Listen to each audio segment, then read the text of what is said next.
I wanted to do a video on this book, Dopamine Nation, and how this relates to social media. And in particular, I'm going to pull out 5 facts from this book that I think are essential to understand if we want to understand how exactly social media is manipulating us and sort of stoking addictions that might not even necessarily be directly the social media addiction.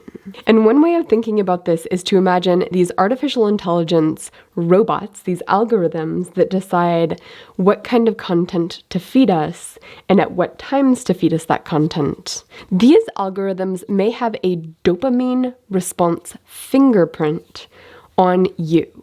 Like, these algorithms may know what kinds of things create dopamine in your brain, even if they don't create dopamine in other people's brains. And that is really, really powerful.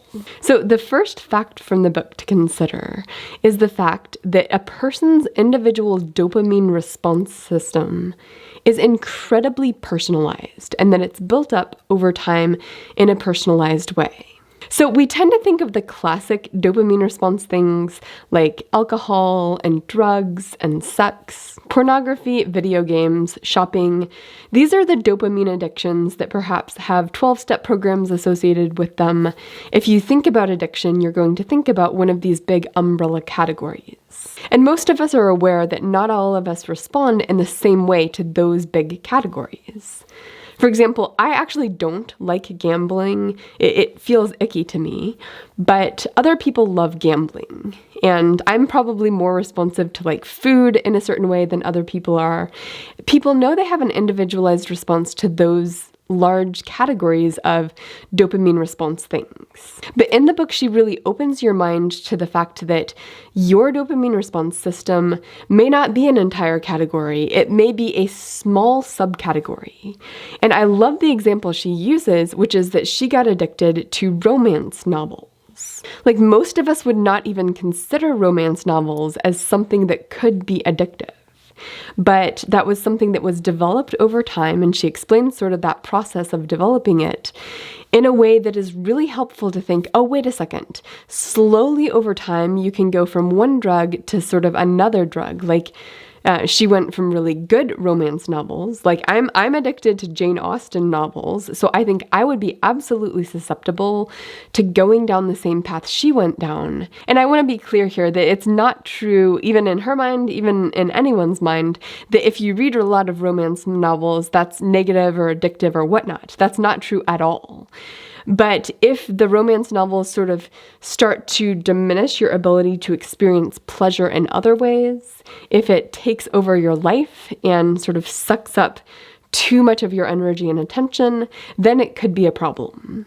And maybe not the same level of problem as if you were an alcoholic and the sort of worst version of alcoholism. Romance novels can probably never reach that level, but they can still be incredibly disruptive to your life. So that's the point. And here are some other dopamine response things that we might not think of.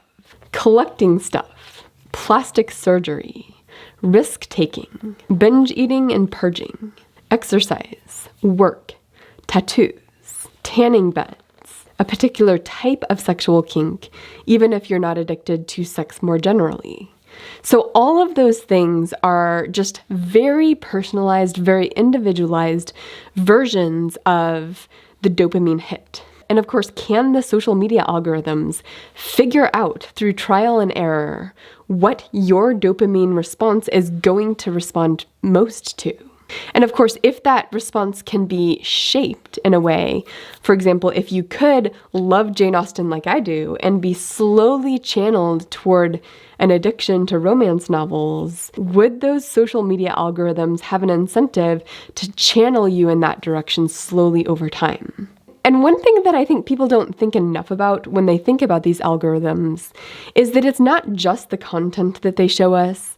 I think it's also the way they show us that content.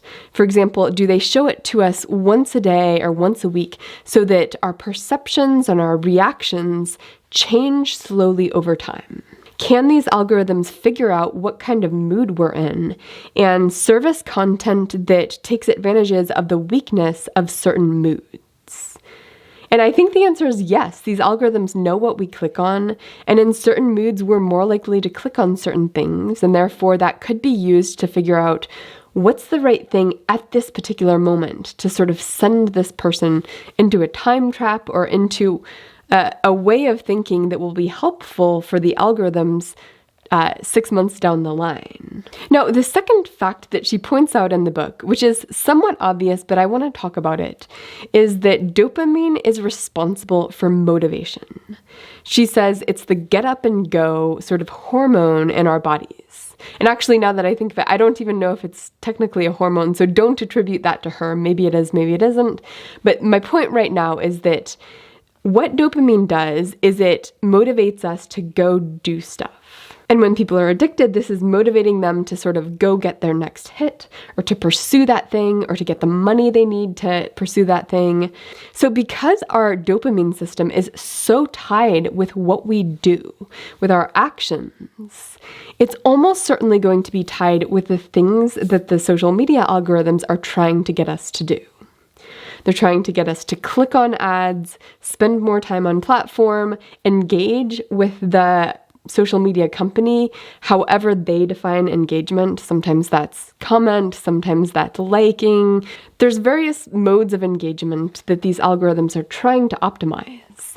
And if that engagement is at all connected with our dopamine system, which of course it is, then these algorithms are essentially trying to tap into our dopamine system to get us to do things. And here's another way of thinking about these first two things about dopamine, is that when you're in a really close relationship with someone, perhaps a romantic relationship or perhaps a family member where the family knows each other really well, those people tend to know exactly how to push each other's buttons, right? It's like your mother-in-law knows exactly what to say to guilt you into going to her garden party or whatever.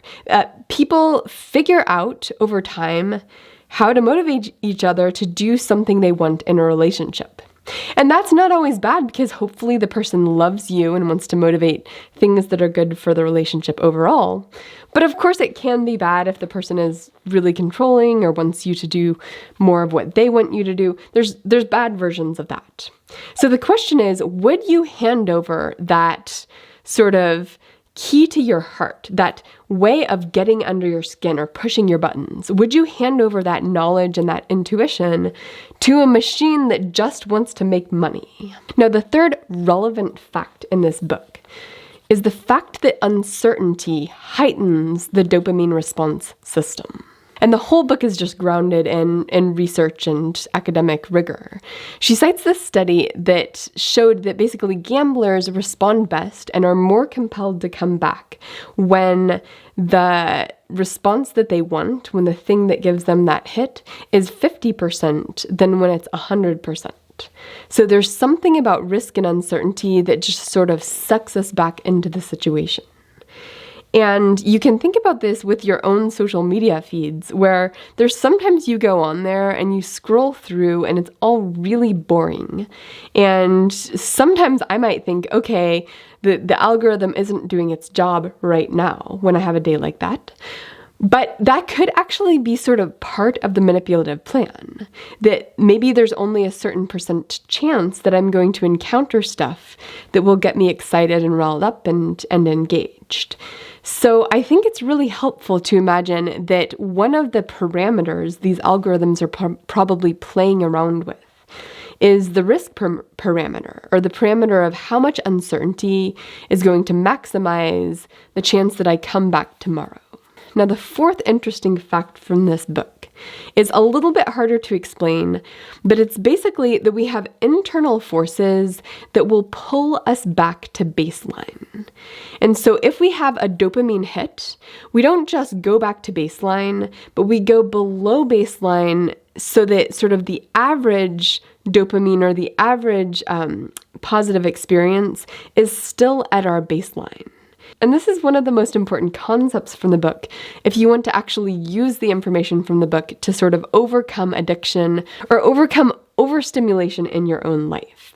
It's the fact that one of the reasons we may have a lot of mental illness and depression is the fact that we get so many easy dopamine hits from the online world and all of these other easily accessible things like alcohol and food and whatnot, that we can't just constantly hit that dopamine machine without having some sort of crash or some sort of internal force that'll try to balance out the excitement of that dopamine hit with something more negative.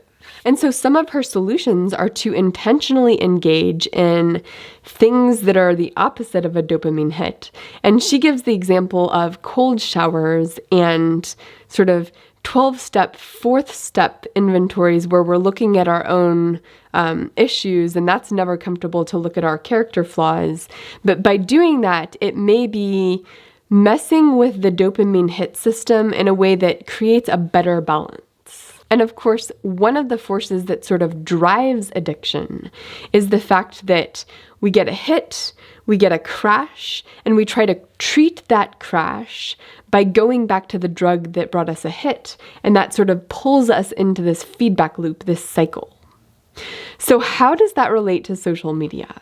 And my answer would be, social media wants us addicted to itself. These algorithms want us coming back to sort of treat our lows by seeking out the highs on social media.